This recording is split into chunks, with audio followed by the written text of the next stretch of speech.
আজকে গেছিলাম তোমাদের সকলের প্রিয় ক্রিয়েটরের বাড়িতে। বাবা খুব ভালো, তুমি বড় ক্রিয়েটরদের বাড়িতে গিয়ে আমাদেরকে ধন্য করে দিয়েছো। তো এইদিকে দেখো আমি খেতেও বসে গেছি। মানে বাড়িতে গিয়ে আর কোনো কথা নেই, সোজা খেতে বসে গেছে। বড় ক্রিয়েটরের বাড়িতে গেছে, কোথায় তার সাথে দাঁড়িয়ে একটু গল্প করবে, তাদের বাড়ি অনুষ্ঠান দেখবে, বাট না, দিদি সোজা খাওয়ার জায়গায় চলে গেছে। সাংঘাতিক মানুষ তো তুমি ভাই। আর খেতে হবে না, রেখে দাও আর খেতে পারছো না তো। তোমার খাওয়ার সময় আমি কিছু বলি? দিদি এত রোগা হয়ে এত কি করে খায় সেটাই তো বুঝতে পারছি না। এত খাবার যাচ্ছে কোথায়, এত খাবার জমছেটা কোথায় জানি না। অনেকে আছে একটু জল খেলেই মোটা হয়ে যায়, বাট দিদি দিনরাত গিলে যাচ্ছে তাও মোটা হচ্ছে না। আমি কতবার বলবো যে হাতে তুলে ভাবে ভাত খাবা না, ভাত যখন খাবা তুমি নিচে রেখে ভাতটা খাবা। এই টিয়ার কোনো কাজ নেই, সারাদিন শুধু গ্যালন গ্যালন গিলেই যাচ্ছে। এই রোগা চেহারে নিয়ে কি করে এত গিলছে আমি তো সেটা ভেবেই অবাক হয়ে যাচ্ছি।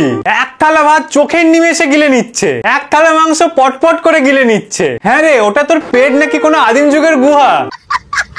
এত ভালো মন্দ খেয়েছি লোকনাথ পুজো উপলক্ষে। লোকনাথ বাবার পুজোতে গেছো কিন্তু লোকনাথ বাবারই কোনো ভিডিও করনি, পুজো ছেড়ে ডাইরেক্ট খাওয়ার ভিডিও। তুমি কি খাওয়া ছাড়া কিছুই বোঝো না দিদি? সোনার যা দাম, সোনা কেনার আর উপায় নেই। সোনা কেনার উপায় নেই বলে বলে তো সোনার হার, সোনার আংটি সবকিছুই কিনে নিলে। এত এত সোনার জিনিস কিনে বলছে সোনার যা দাম, সোনা কেনার আর উপায় নেই। কি মিথ্যেবাদী রে বাবা, সোনা কেনার উপায় নেই যখন এই হারটা কি করে কিনলে? শুধু ন্যাকামি, তাই না? সোনার গিফট এটা তো আমি স্বপ্নেও আশা করিনি রাজ আমাকে দেবে। তো না না, তুমি কখনোই সোনার গিফট আশা করো না। ডিপ ডাউন দেখা যাবে তুমি নিজেই সোনার জিনিসগুলো পছন্দ করেছিলে, তারপর সারপ্রাইজ হওয়ার নাটক করছো। কি ঠিক বললাম তো? স্বপ্নেও আশা করিনি রাজ আমাকে দেবে। বর এত এত সোনার গিফট দেয়, তাও উনি আশা করতে পারে না যে বর ওনাকে গিফট দিতে পারে। আর সত্যি কথা বলতে ওর কাছে কিন্তু এই গিফটটা আমি একদমই আশা করেছিলাম না। ও হো টিয়া ম্যাডাম, নাটকটা হেভি হচ্ছে। প্রত্যেকবার সেই একই ডায়লগ, এবার ডায়লগটা চেঞ্জ করো দিদি। ওর কাছে কিন্তু এই গিফটটা আমি একদমই আশা করেছিলাম না। প্রত্যেকবার উনি আশা করেন না যে ওনার বর ওনাকে গিফট দেবে। এত এত সোনা কিনছো তাও বলে বেড়াবে সোনার যা দাম, সোনা কেনার আর উপায় নেই। বাট মিথ্যাবাদী, শুধু মিথ্যা কথা। সোনার দাম যখন এতই বেশি তাহলে এত সোনা কিনছো কি করে? জানি না।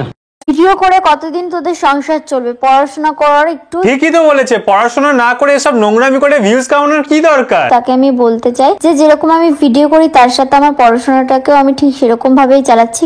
কোথাও তো দেখলাম না পড়তে বসতে, সারাক্ষণ খালি খাওয়া দাওয়া ঝগড়াঝাটির ভিডিওই তো পোস্ট করো। ডেলি পড়াশোনা কখন করো সেই ভিডিও দাও দিদি, আমরাও দেখি তুমি কত পড়াশোনা করো। আমি পার্সোনাল লাইফটা ভিডিওর মধ্যে অতটাও আনি না।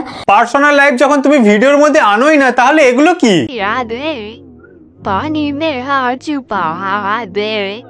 এগুলো তো তোমাদের পার্সোনাল রাখা উচিত, প্রাইভেট রাখা উচিত। এগুলো তুমি পাবলিককে দেখাচ্ছ তার বেলা ভালো, বাট পড়াশোনার কথা জিজ্ঞাসা করলেই অমনি সেটা পার্সোনাল লাইফ। বারে বা আমার ভালো লাগে।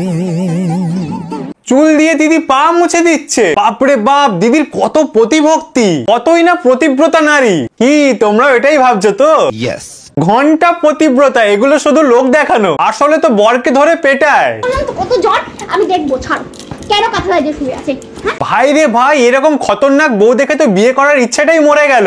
আমার শত্রুরও যেন এরকম না বউ জোটে। এবার টিয়া দিদি বরের পা ধুয়ে দেবে, নিজের চুল দিয়ে পা মুছিয়ে দেবে, তার বেলা উনি পতিব্রতা নারী। কিন্তু বড় না শাড়ির কুচি ধরে দিলে বরকে আরো বেশি ভালোবাসার বদলে বরকে বেশি করে সন্দেহ করে। ও এখন আমি যখনই শাড়ি পরি তখনই হেল্প করে, মেকআপ থেকে শুরু করে সবকিছু বলে আমি করে দেবো, আমি তোমাকে রেডি করাবো।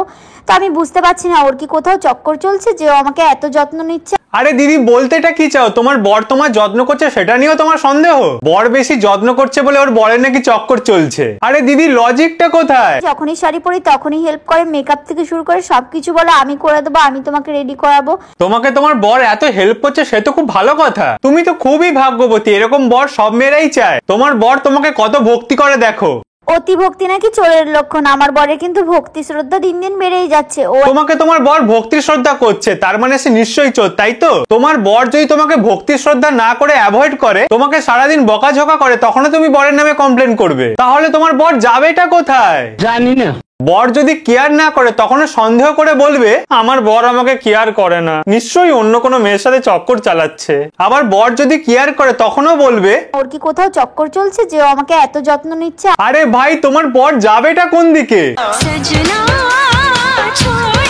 সাজনা ধরলোটা কোথায় যে ছাড়তে বলছো? কাঁধ দুলিয়ে এটা কি হচ্ছে? এটা কিরকম নেকামার্কা ড্যান্স স্টেপ হচ্ছে? না না, আমরা কিছুই জানি না, সব তুমি একাই জানো, সব জানতা গেঞ্জিওয়ালা।